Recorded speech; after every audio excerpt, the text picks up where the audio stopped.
নিৰ্বাচন চাপি আছে আৰু সেইকাৰণে নিৰ্বাচনী কথা ক'বলৈ তেওঁলোকে আৰম্ভ কৰিছে।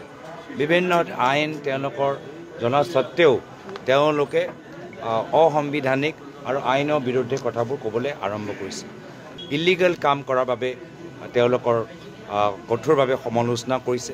বিভিন্ন সময়ত গুৱাহাটী হাইকোৰ্টে ইলিগেল কাম কৰাৰ বাবে ৰাজ্য চৰকাৰৰ কিছু কামৰ ওপৰত ষ্টে অৰ্ডাৰ দিয়ে।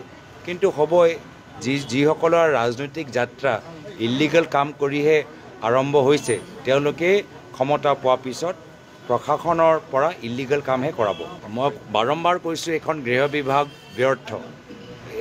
ইতিহাসত অসমৰ ভিতৰত যিমানবোৰ গৃহ বিভাগৰ দায়িত্ব থকা মন্ত্ৰী বা মুখ্যমন্ত্ৰী আছে, আটাইতকৈ বিফল মন্ত্ৰী বা মুখ্যমন্ত্ৰী এই গৃহ বিভাগৰ ক্ষেত্ৰত হৈছে হিমন্ত বিশ্ব শৰ্মা ডাঙৰীয়া।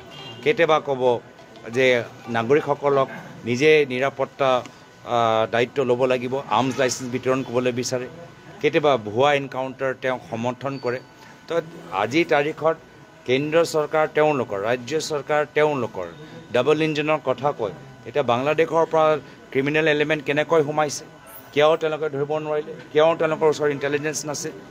তো মাত্ৰ নিৰ্বাচন কাষ চাপিছে আৰু সেইকাৰণে তেওঁলোকৰ এই ধৰণৰ কথাবোৰ চলি আছে। কিয় আগতে ইণ্টেলিজেঞ্চ নাপালে?